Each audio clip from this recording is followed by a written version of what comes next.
Welcome to the show, Bray. Thank you. Yes, thank you for having me. Oh yeah, of course. Now, what's your sober date? My sober date is March 3rd, 2017.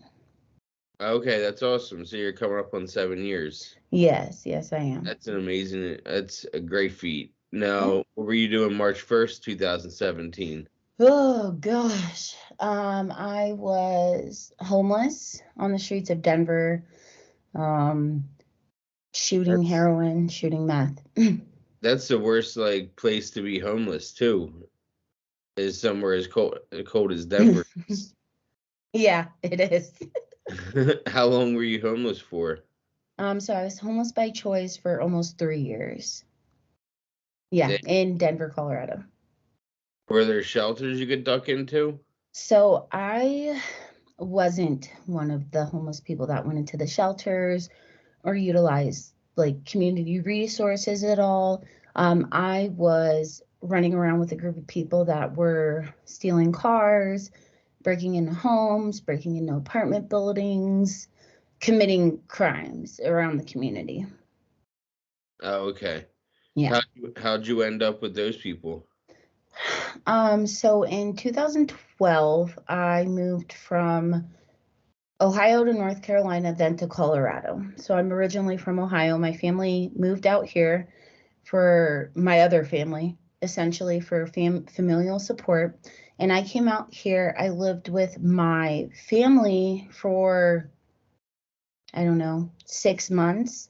And when I started running out of opiate prescription medication, it led me to downtown Denver, basically to look for these pills, Oxys, Opanas, Roxys, whatever it was. Well, I couldn't find those. So I ended up meeting people who were selling heroin. And they were basically like, hey, you know, why are you spending this money on these pills when heroin is 10 times cheaper and it's going to last you exponentially longer, right? That's how it was sold to me. So I was like, well, that math makes sense. The math is mathing, right? And that's how I got initially introduced to that crowd. Okay, so you're from Ohio. We're in North Carolina. I lived in North Carolina for a year. Oh, nice. Yeah, it's beautiful out there. So I lived in Hope Mills in Fayetteville. My dad was in the military for 21 years. Okay, I know Fayetteville. That was like 45 minutes out. I was in Durham, Oh, yeah. Yeah, so close. it's within the hour. I know that much. Yep. So you're born in Ohio. Do you have brothers and sisters? I do. So I have a sister that is a year and a half younger than me, and then I have a brother who is 10 and a half years younger than me. Okay, so you're the oldest of three. I am. So am I. Yeah. Are you also the black sheep like I am? Yeah. We have that in common for sure. Yeah, definitely. So were you bounced around from Ohio to North Carolina then Colorado? Were you young when you left Ohio? So, no, I was born and raised, and all my family is from Youngstown, Ohio. I lived there for 22 years. When my mom, my brother, and my sister left for Colorado, I stayed for a month, didn't work out, so my dad came and got me. I lasted there for 6 months. I was full blown in my addiction at the age of 12. So, this had been going on for years, 10 years by then. And I just could not handle being away from my family. I felt isolated. I was depressed. And yeah, I lasted 6 months. And then I came out to Colorado and never went back to North Carolina. Yeah, it's too hot for me down there. Yeah, it it, is. it was really hot. So you said 12 years old. What did you discover first? Alcohol? I discovered pills first, actually. At 12 years old? Yep, I found them after I had three familial deaths. So my great grandparent, my grandma, my grandpa all died within a 3 year span. And my grandma and my grandpa both died a very drawn out death from cancer. And all their pain medication was left in our cabinets. And that's where I discovered the pain pills in my own home. Which ones did you discover first? Oxycontin. What milligram? I honestly Don't- can't tell you. Yeah. I wasn't sure like what you jumped into. You know what I mean? So I'm pretty sure it was the 30s. The 30s or the 80s? Oh, okay. So you got right into it when you were 12. Yeah. Were you doing it alone, and did you have friends that you would do it with? The first time I did pills, I was by myself, but I did have a group of friends. I was a partier in high school. Yeah. So we were drinking, smoking weed. My mom was the cool mom. So everybody would come to my house, and my mom was essentially of the mindset of, if you guys are going to drink, drink here. You know, don't drink and drive, and don't do dumb stuff out in the world. Just do all the dumb stuff here where I can keep an eye on you. So my home was very pro alcohol. That makes sense. Yeah. And they were pro alcohol for my brother and sister, my parents. But for me, as the oldest, they weren't. It wasn't on internet when I was growing up. So Right. my parents couldn't Google what to do with me. There was, you know what I mean? Yeah, I Had to do. learn on the fly. So my parents didn't know for me to accept alcohol and let me do it in the house. So I would go out of the house, which was Mm, way more dangerous for me than in the home. right, Drinking right. woods and shit like that, like really not safe stuff to do. Um, so I don't want to call you lucky, but at the same time, that was good that she had the foresight that you can do it here and not do dumb shit out there. Um, so now you leave Colorado to go back with your mom? Yeah, so my mom's older sister, my Aunt Patty, who is amazing, has her life together, married, two kids, my first cousin, Soph and Vince. They were already established out here from the late 1990s. They moved out here. So for years, my mom had discussed, let's get out. Like where I'm from, Youngstown is terrible. It's Yeah. poverty stricken, violence, drugs heavily everywhere. So I grew up in that environment. So for a long time, my mom would say, we need to move to Colorado. This environment is toxic, unhealthy. And finally they went. And so I followed them out there. Now, how long did you? So you're in North Carolina with your dad, and then after 6 months, you're like, I want to go with my mom and my sister. How long did you last with your mom and your sister before you went out in the streets? Whew. I had a job, I always worked even through my addiction, low jobs like fast food, places like that. And my mom, my brother, and my sister were living with my aunt and my uncle. And so I lived with my Aunt Patty and my Uncle Marty. And I don't think they really understood what was going on for the first like 8 months until I started on heroin. And then it was like, what's going on with Bree? Things are going missing. I was stealing my mom's car. Like these things were happening. Like I was stealing high value items from them on a regular basis to feed my addiction. And I ended up just leaving. Like they didn't know what to do. And it's not like they ever kicked me out. I'll never say they put me out because they didn't, right? They loved me unconditionally. They just didn't know how to help me. And I saw the damage that I was doing to not only my little cousins, my brother and my sister, but all the adults in the household, right? They didn't want to kick me out. But they knew that I was causing this crisis and chaos in their home. So that's what made me leave to downtown Denver, right? I met this homeless community down there and I was like, oh, these people are doing fine, And when you're in your addiction and you see the chaos and the harm that you're causing to your loved ones, you don't want to see them go through that, right? And you know that you are the reason these things are happening. So it's like you want to shield them and protect them from it in a way. And I think that's how I felt. Yeah, you don't want to bring it home and have them see the controlled chaos or the uncontrolled chaos that your life is. Were you going home ever to check in? At first I was, and I met a man and moved in with him and got him, he started doing meth and heroin. We lost the apartment that we were living in Parker. And then that's really when it was like full blown homelessness in Denver. And I was not going home at all. I Yeah. was not. So you were able to afford your habit from theft, basically? Yeah, and I had a job at Burger King in Parker for, I want to say, almost 8, 9 months before, and I started committing crimes based on, the person who was selling me heroin.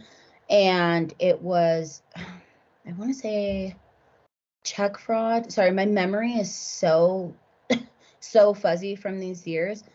So the timelines might be a little bit off, but while I was working at Burger King, I was committing some crimes.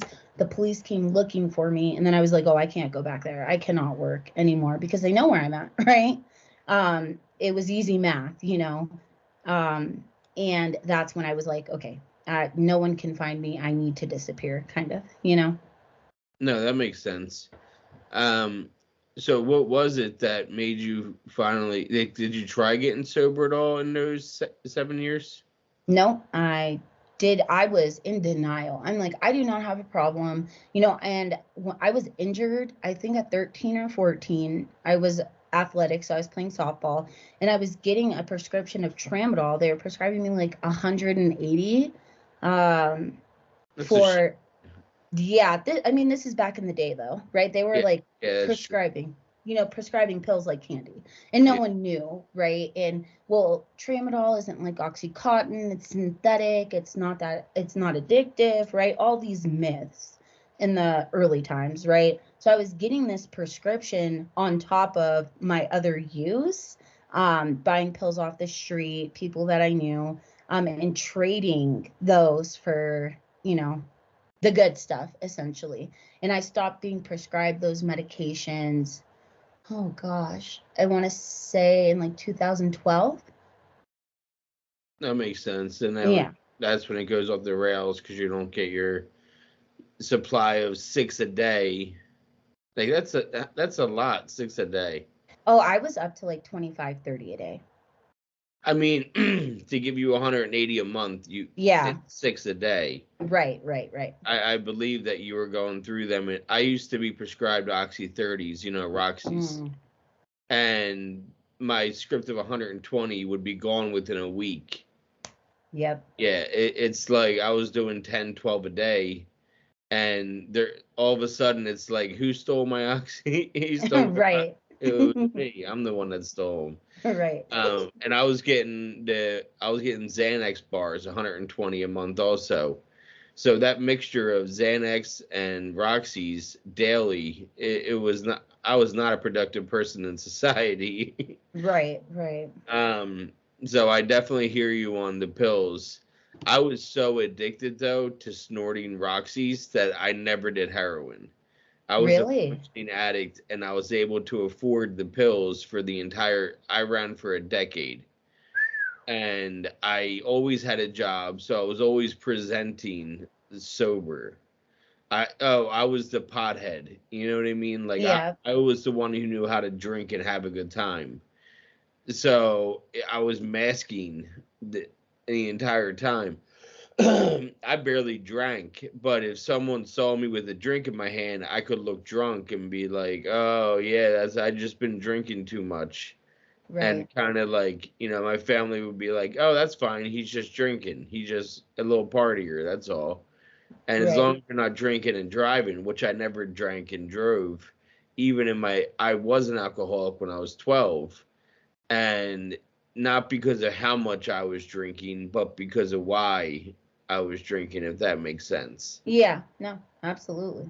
So I was 11 years old the first time I had a sip of alcohol. And then by 12, a friend of mine passed away from being in a car accident. And I said to my other friend, like, "Oh, I know what to do that will make us feel better. We should drink." Right. And that was the first time I started. And now he doesn't drink anymore either, or rarely drinks. But him and I were running together early on in our pill addiction, and he just stopped a decade before I did. He Right. realized what was going on earlier. Is that a hockey stick behind you? Yeah, it's a avalanche. Avalanche. Yeah. I rooted for them when that year they won recently. I do not follow sports, but my husband does. And I Oh, was at a community event and they were there and they were like, "Do you want a hockey stick?" And I'm like, "This would look good in my office." yeah, Sure. that's awesome. I scrolled for a second. Sorry. No, it's okay. So, what was it that finally made you decide to try being sober 7 years ago?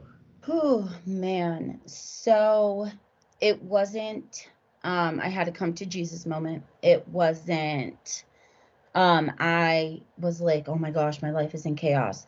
I think what it was, and a little backstory, I lived in extreme poverty at a very early age. So, like, it was very common for us not to have running water, power, electricity, all these things. And I was not taught emotional well being, emotional health, all these like key components of learning how to cope and deal with your emotions. I did not have that at all. My mom went into a really, really deep depression, and I was parentified at a very young age.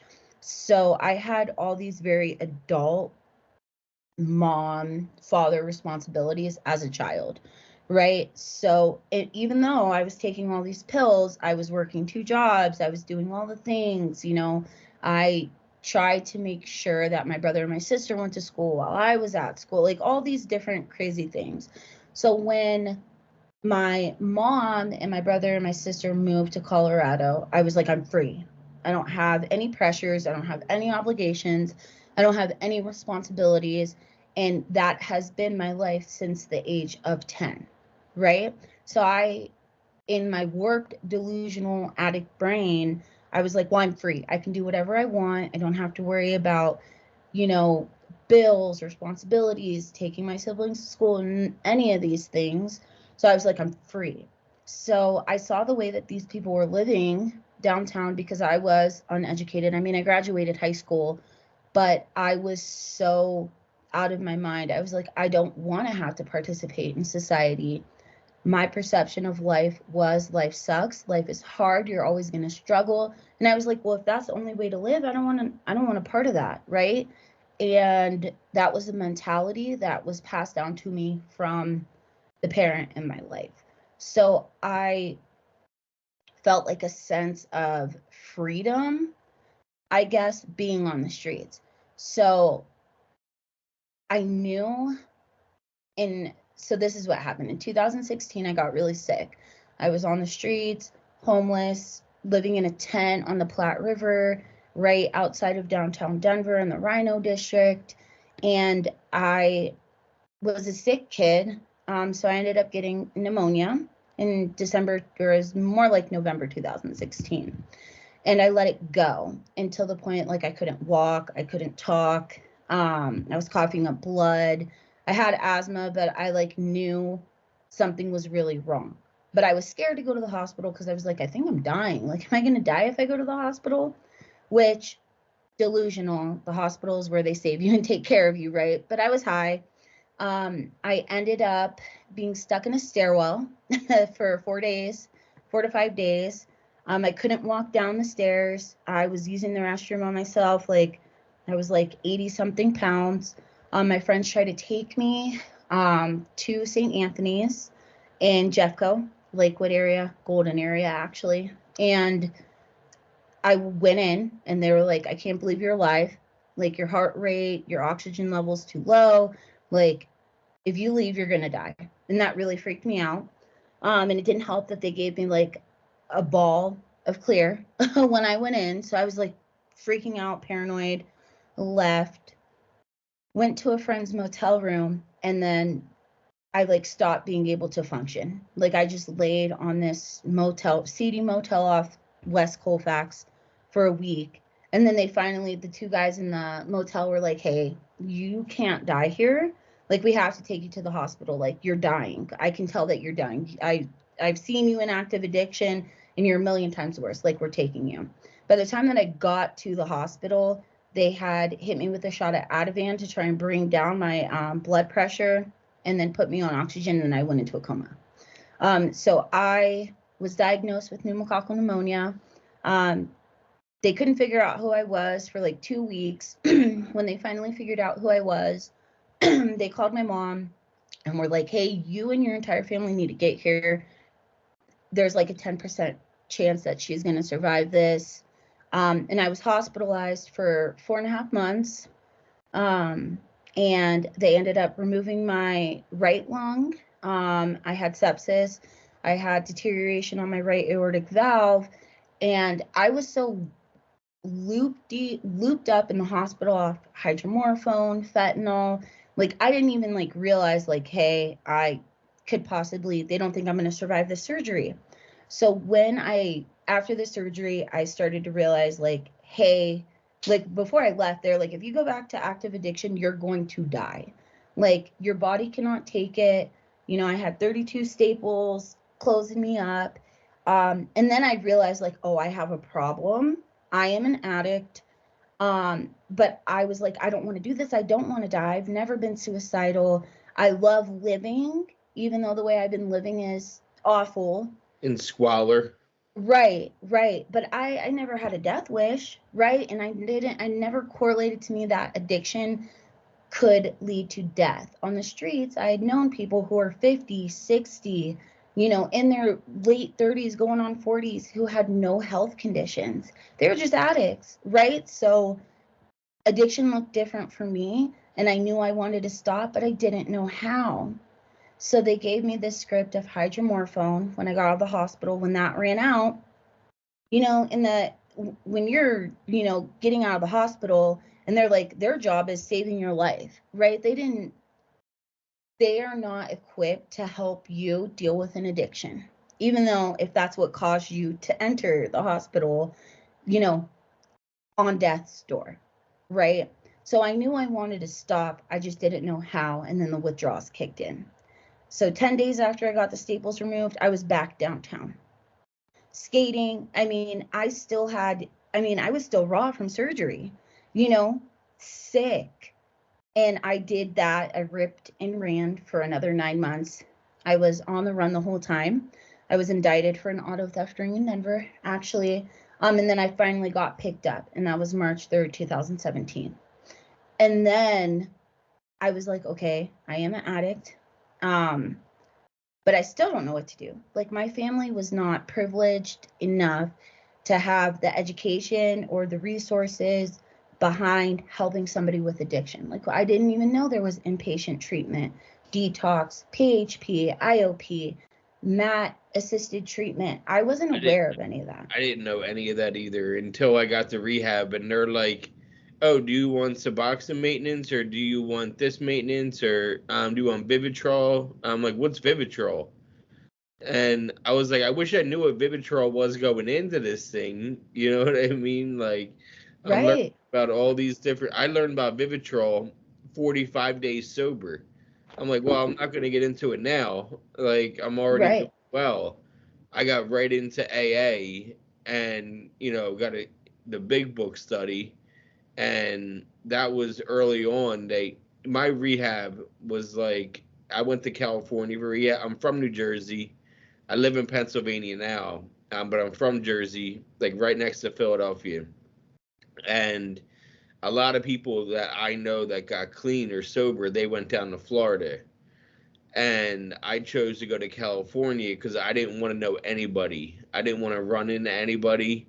I wanted to be alone and kind of like, and I chose to go out there.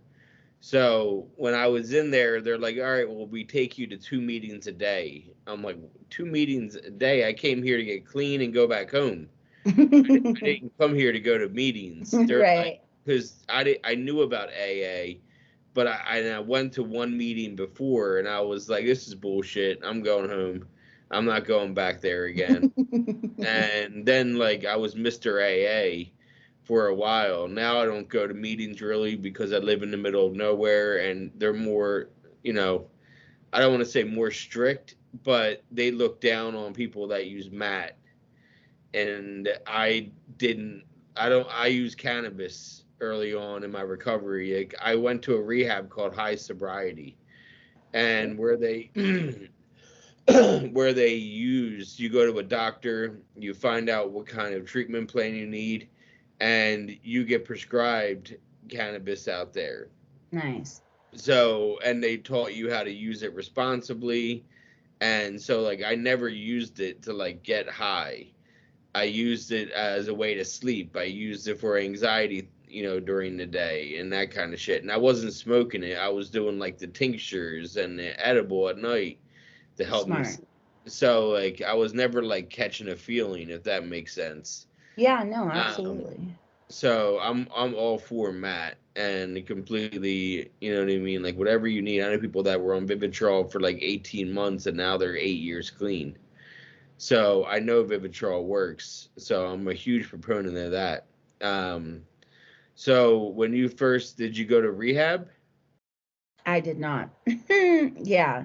And what's crazy is, my husband and I uh, own sober living homes now.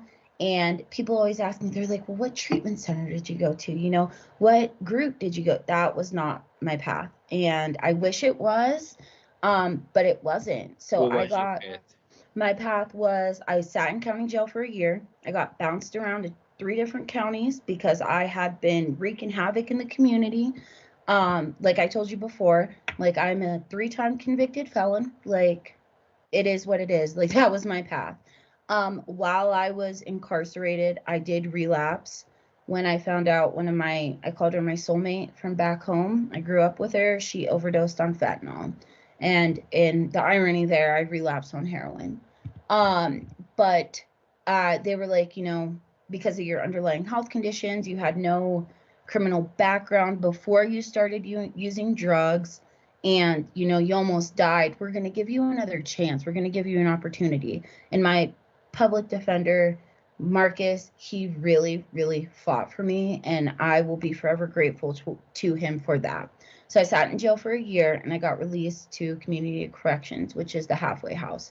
And it was not therapeutic, it was not clinical, it was not get with your community and connect with the recovery. It was none of that. It was do what you're told.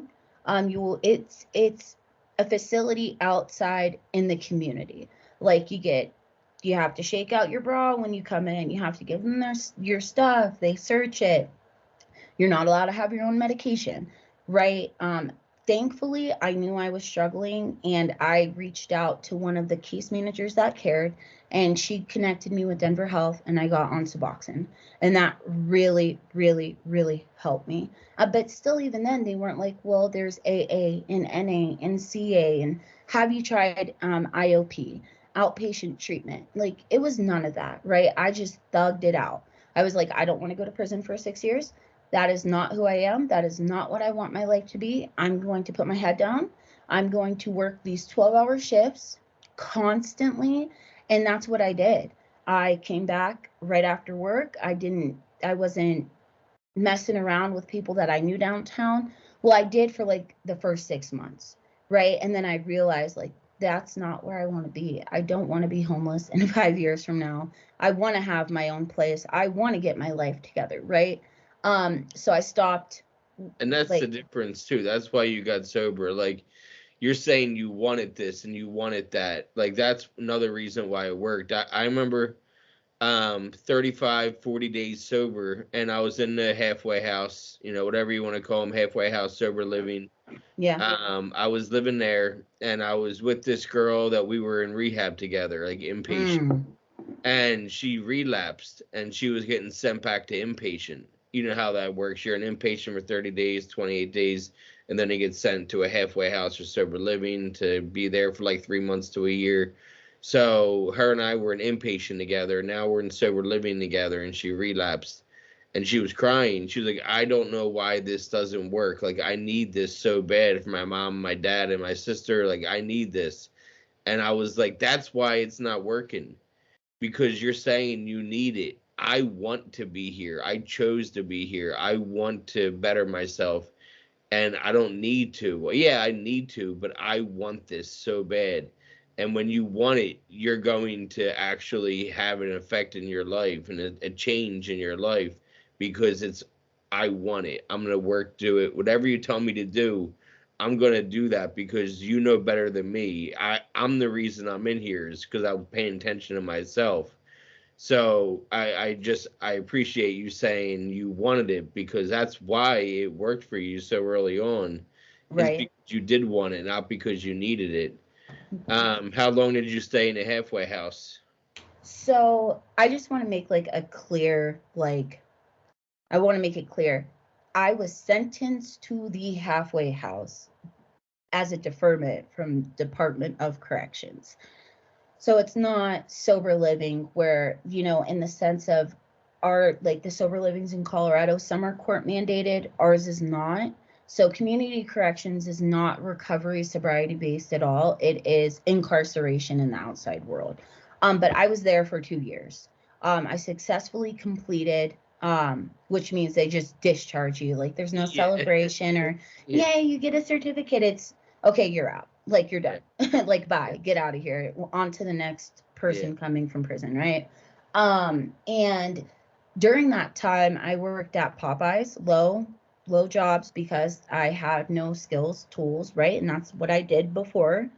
And I met my husband, Kelly, and he was actually in a halfway house, which was a therapeutic clinical halfway house that, saved your money and did all the things they care about you, right? So Yeah. he was learning all these tools, and we were friends for like a year and a half before we actually started dating.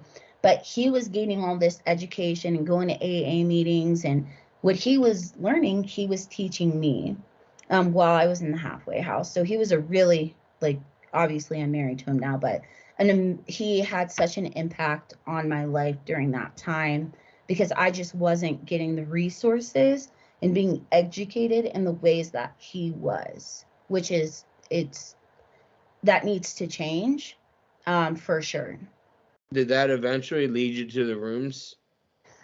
No. So actually, I had all bad experiences and I went to AA. And like I said, I was uneducated about the different types of recovery groups. And I just went to AA because that's all I knew. And I had a really, really, really bad experience. I'm not going to say the group because it's a very Yeah. prominent one in the community, and I Yeah. think it does wonders for people who are alcoholics. But remember, like, I was a degenerate junkie, right? So I was never an alcoholic. I mean, I probably was in high school, but that was not my go to. Yeah. I was an opiate addict. So I, I shared, and oh, you don't have enough time. You can't share. You have to have a year. And I saw the noses like go up in the air when I said, I'm a heroin addict, opiate addict. And I'm like, I just felt excluded. I felt like I was the only brown person in that room. Like I couldn't relate to anybody. Everybody was just, I was just different. Right. And I was like, I don't feel like I belong here. I don't feel like I belong here. I feel like I'm not being heard. I'm not being seen. And I hated it. This podcast is also sponsored by BetterHelp. If you are looking for therapy and not able to get something right away locally, you can do that with them. Within 48 hours, you can find a therapist to get on telehealth with you. I mean, I haven't heard anything but great things from people that have already done it, that watch my show or listen to my show. If you're looking to get 10% off your first month, you can go to betterhelp.com/MJsPNPMCA.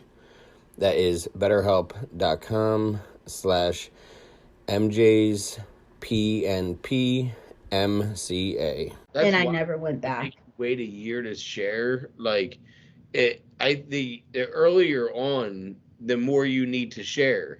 You know what I mean? Like I I was agree. sharing at every single meeting that I could, because it would feed my soul. You know what I mean? It would feed me, and I would feel good and be on a high the rest of the day because I shared. And somebody after the meeting came up to me and they're like, "I relate to you. You said this, and when I was 30 days clean and sober, this is how I felt." Like, you should be able to share one. Like, we did a burning desire at the end of every meeting. Does anyone have a burning desire that they need to share today because they want to, like, that is preposterous to me, to not let people share under a year. So yeah, you don't got to include the group or anything like that, but that's wild as hell. Like, that's just irresponsible in my opinion. And then a lot of the groups, like we said, they're not okay with Matt. and they look down and they snub their noses up to Matt too, especially the old timers, people that Oh, 30 years, they don't want to hear shit about Matt. yeah. They're almost, they come off jealous, in my opinion. Yes, It's they like you're just do. being a hater just because, you didn't have that path. Now you're just hating on everybody that has that path. Just because I use cannabis and you don't, you're like jealous of the fact that I can use this mat to my. So that's why I dropped out of AA. When like I said, I got sober in California, and they were more liberal with it. They were more like open to the idea. Yeah. Like California is legal marijuana, it's legal for this, is legal. Like, why not do something to support that? So like my IOP, they knew that I was using cannabis in my recovery, and they were all about it because they were like, well, we know what could be worse for you. Right. So that is irresponsible thing Thank to you. do. It makes me feel ostracized in a group like that. So you were staying sober on your own willpower.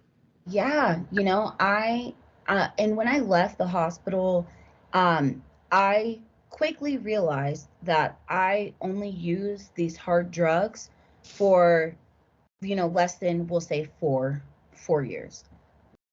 My body is destroyed now, right? I have permanent damage to my heart.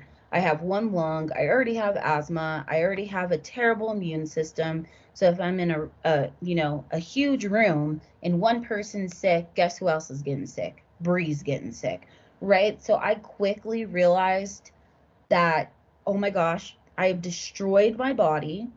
I'm not even 30 yet. And it's great that all these other people can use these hard substances and they have no health conditions. This is not for me.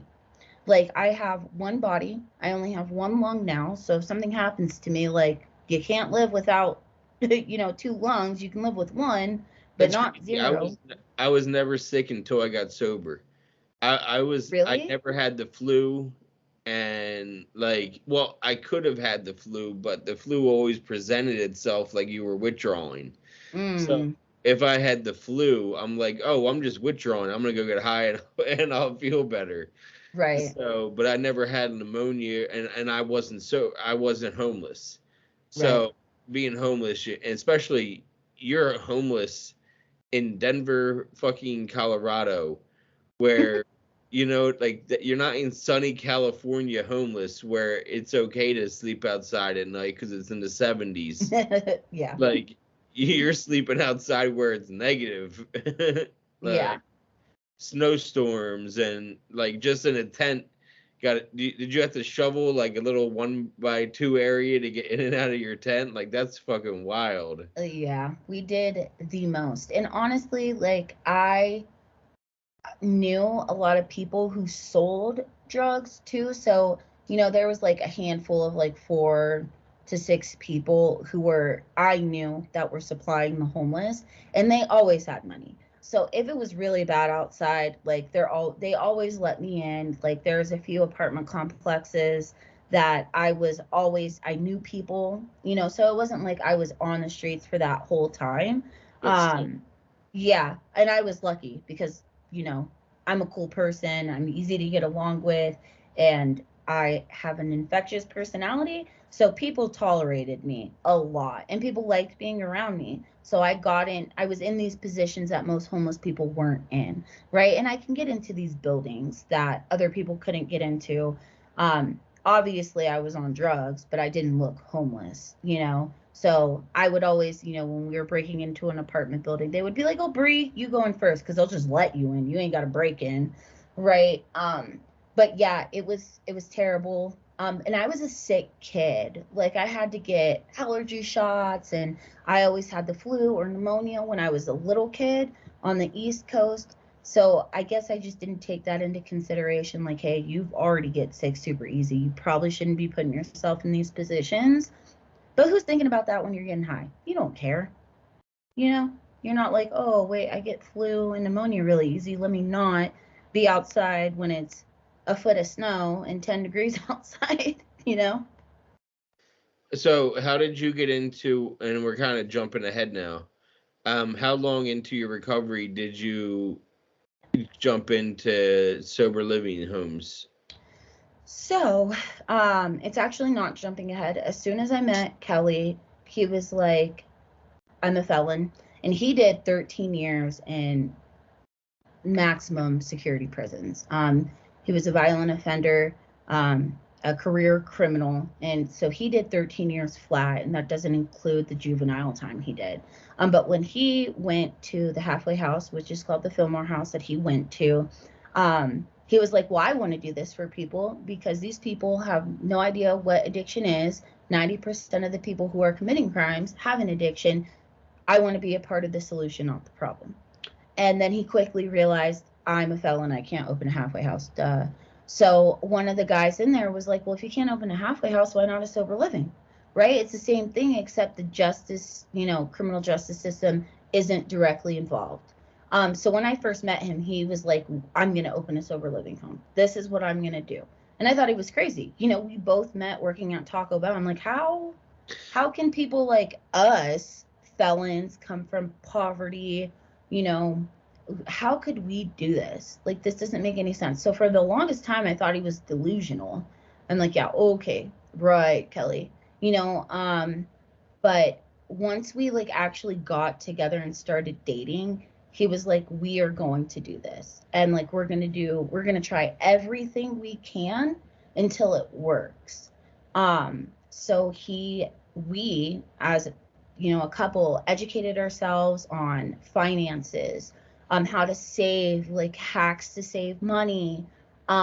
We ended up opening a hot dog cart, and we would go, across from Coors Field in the summer, go to all the breweries and distilleries because there's like over 600 in Colorado.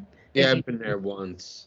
Yeah. So they have a lot of distilleries and breweries, and we were like, this is good. We're going to generate enough income to open a sober living. Well, it didn't work out that way.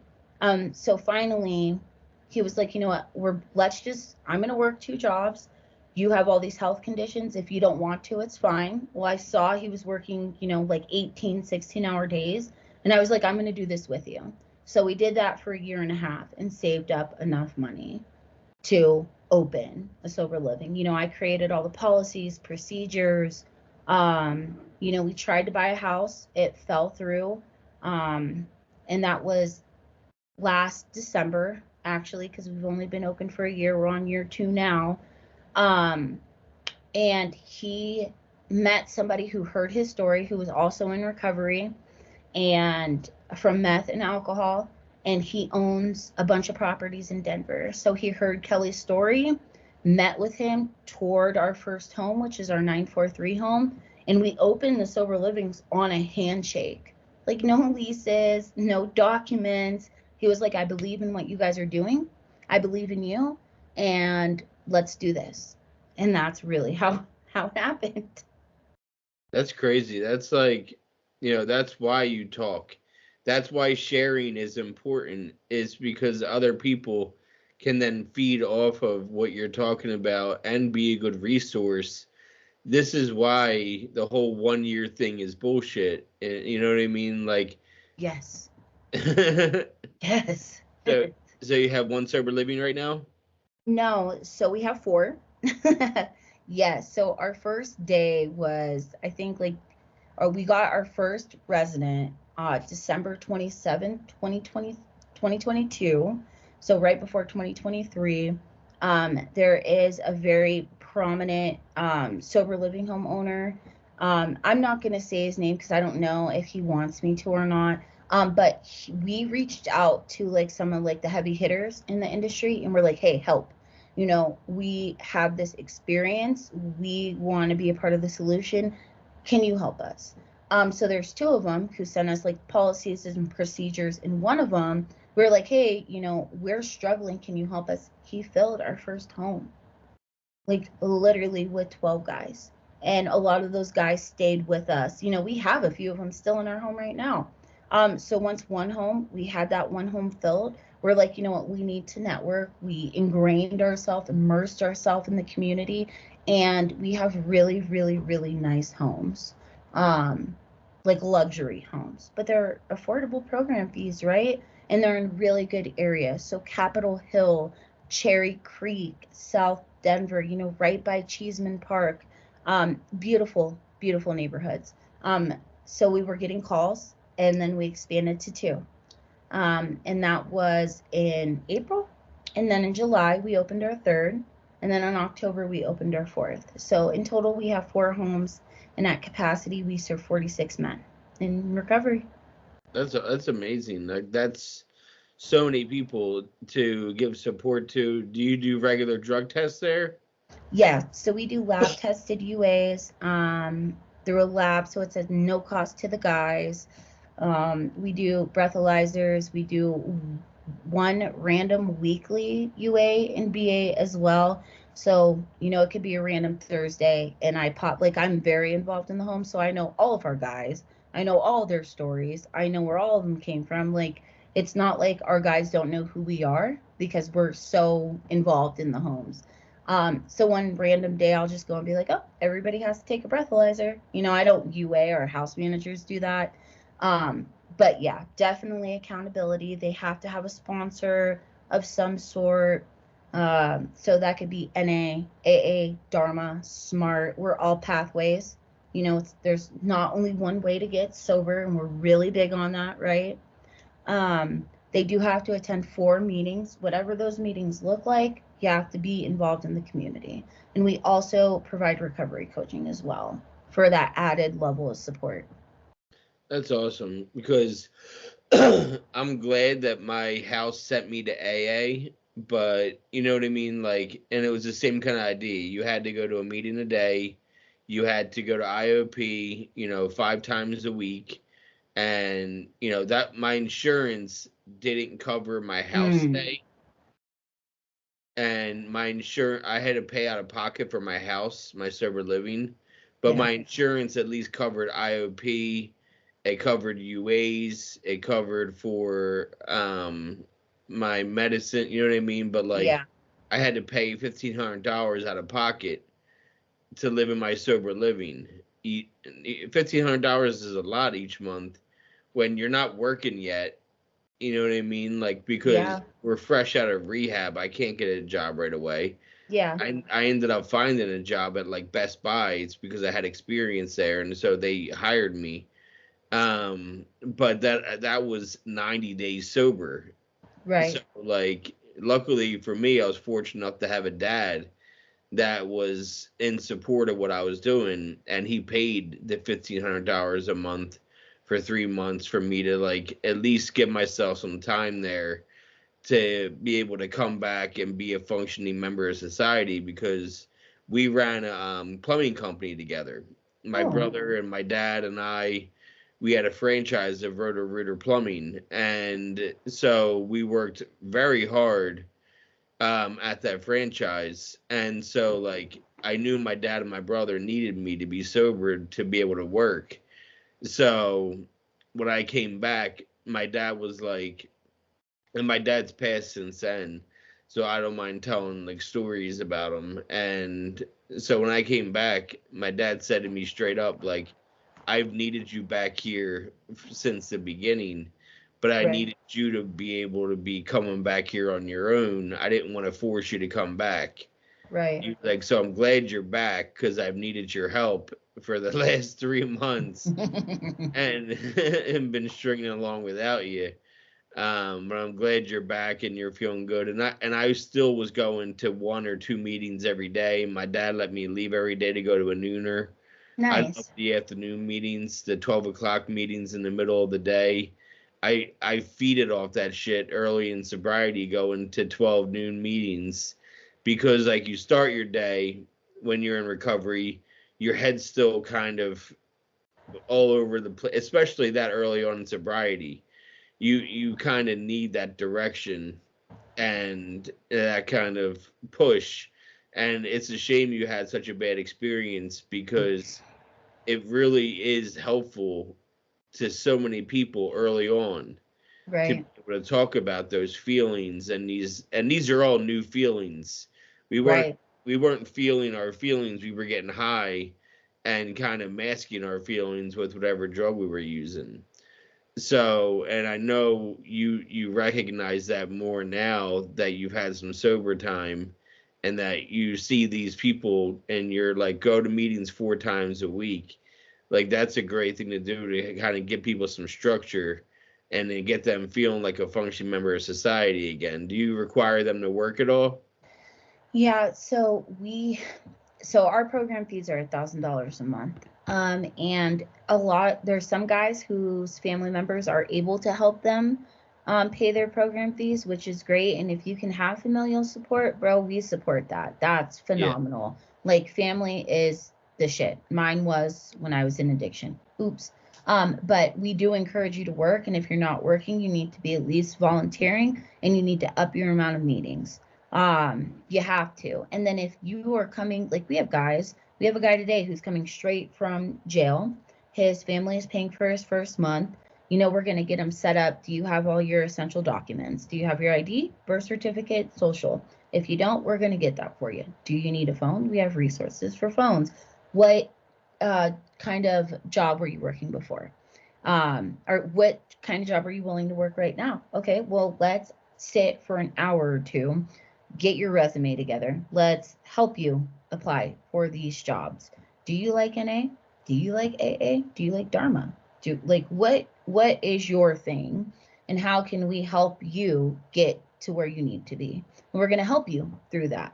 So we're very hands-on in that aspect. But you don't have to work, but you do have to be a part of the community. That is a requirement. We are a recovery community. So you're not isolating in your room, right? So there's 2 guys to a room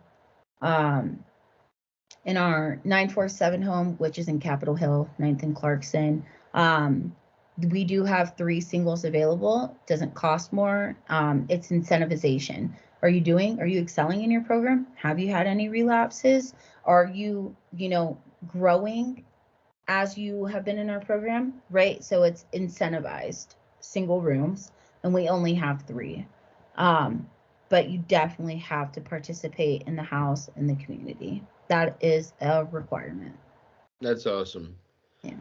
And if you want, I'll include the link to your recovery homes in the bio. Whether you're listening or whether you're watching, you can go to the link and that would take you there if you're in the Colorado area or any really area. If you want to end up getting sober in Colorado, that's what you do, is go to these places in Denver and you can try to get in there. Thank you for taking the time to sit down with me and, talk about your story and talk about your recovery a little bit and get into what you're doing, because I think what you're doing is amazing. My wife and I started a recovery center where we held meetings, but we held AA, we held NA, but we also held mental health meetings for people that are dealing with mental health problems, but they don't have a support group to go to. That was our biggest one, actually. Like we had AA and NA, but we weren't getting a lot of people to come there. But for the mental health meetings, we were seeing a lot of people coming. Once a week, I held meetings for people that were parents or brothers and sisters of an addict. And it's almost like, what is that called? Al-Anon? Al-Anon, thank you.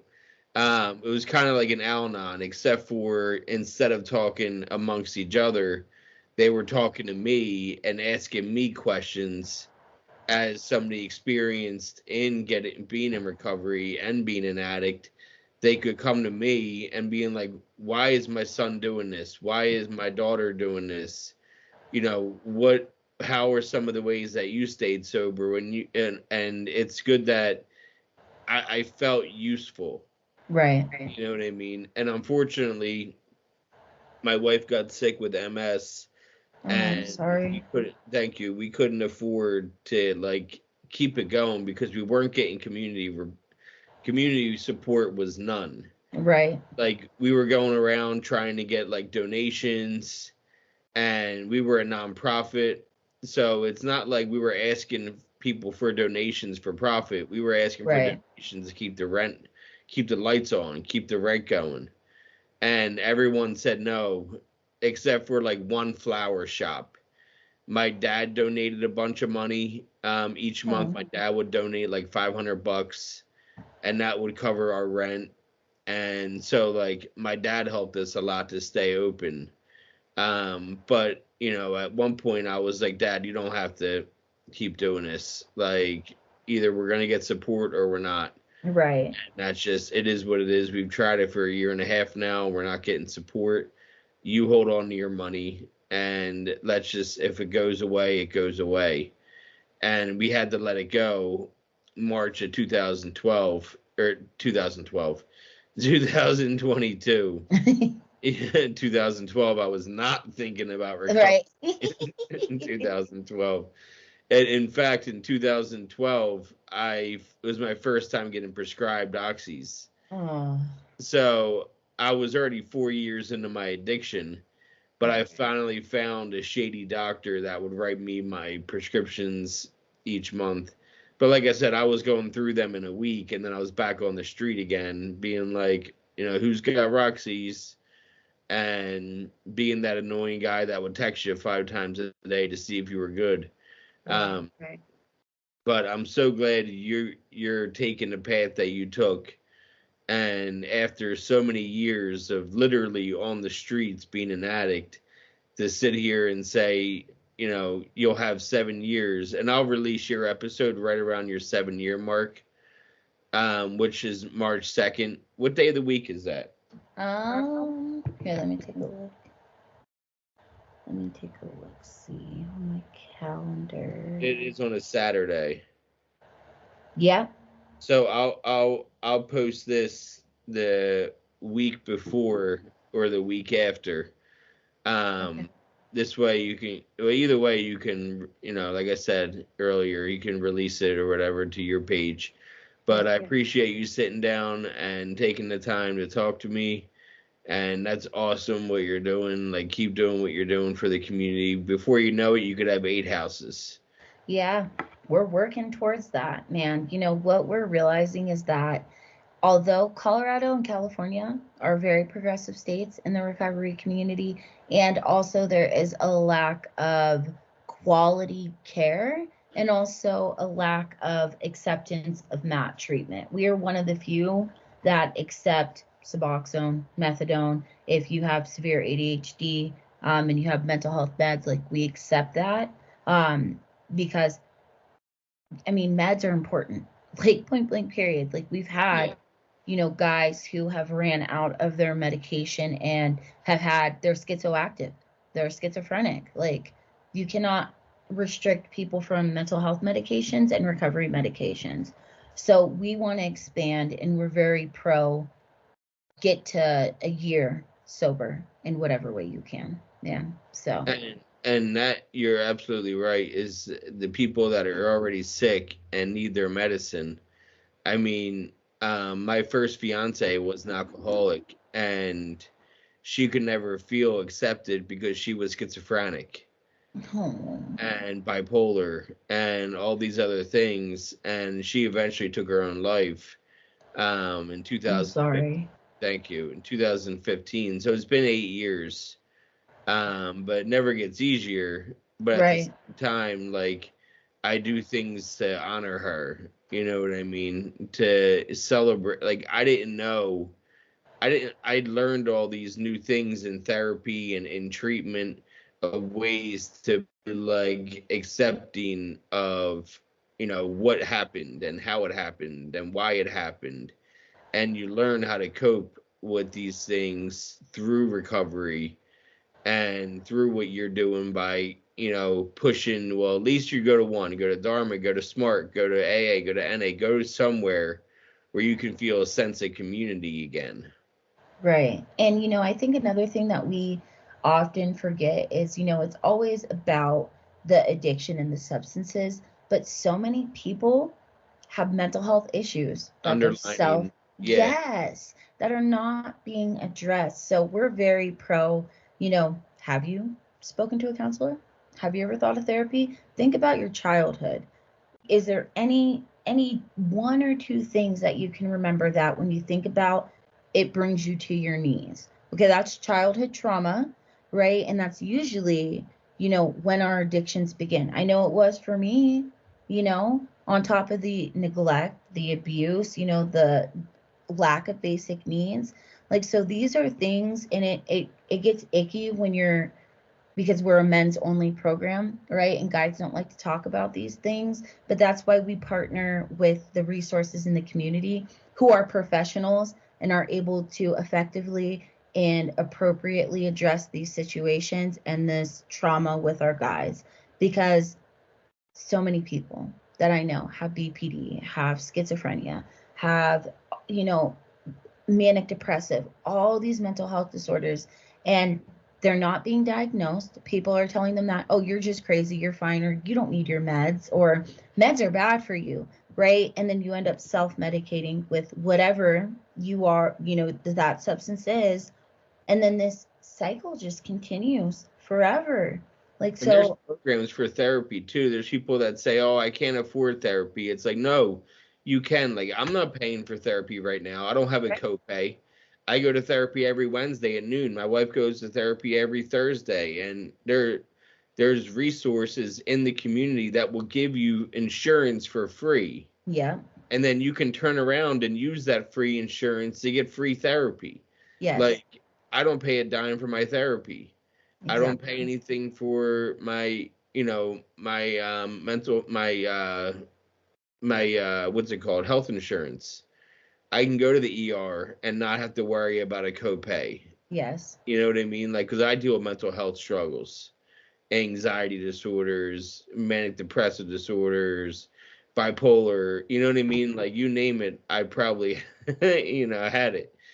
And so, having to rely on myself, I never would have made it, right. on my own.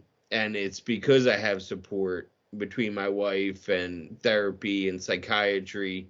I have all these means of ways to talking about my feelings and my good feelings and my bad feelings. So I'm glad you guys are so pro whatever it is in recovery, not just here's a roof over your head and pay me my rent on time and I don't give a shit about anything else. Because there's plenty of places out there that are Oh, sober livings, but they don't give a shit about anything except for the money being paid on time and the doing the UAs, because the UAs they charge the insurance. Like, I know of a guy down in Florida that had this big scam where he would put in for like 10 UAs a week for each person and only do like one or two every week.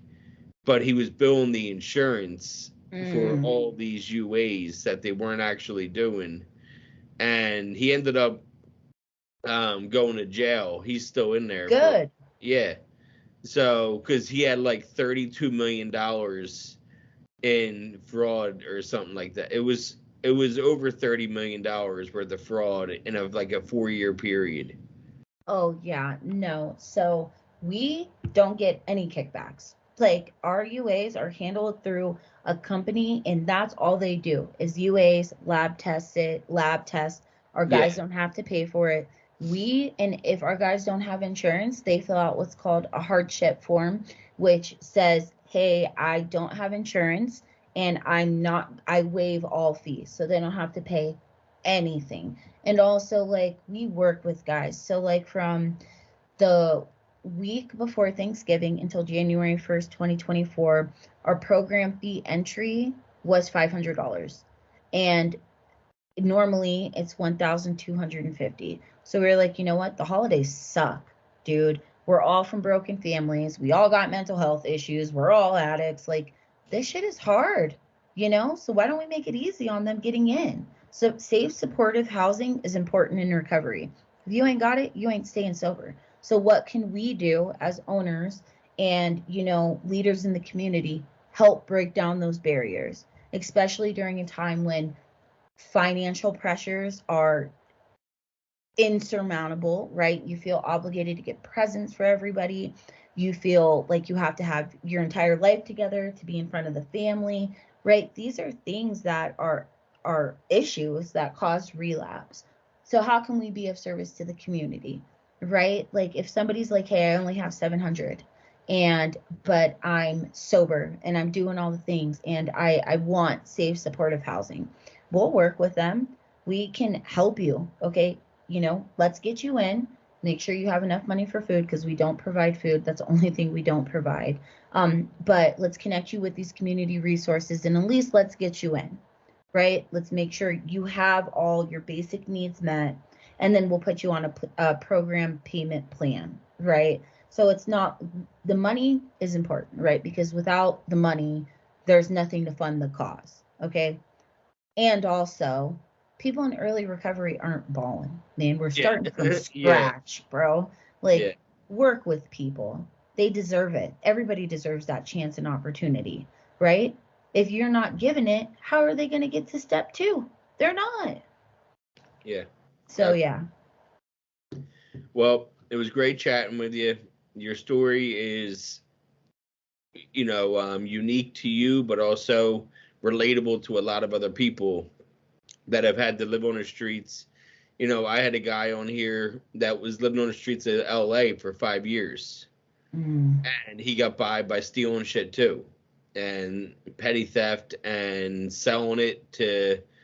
He would have a fence. You know what a fence is, probably. A fence is somebody who you take stolen jewelry to, or Oh, you know what I mean. Like they're the ones that run the black market.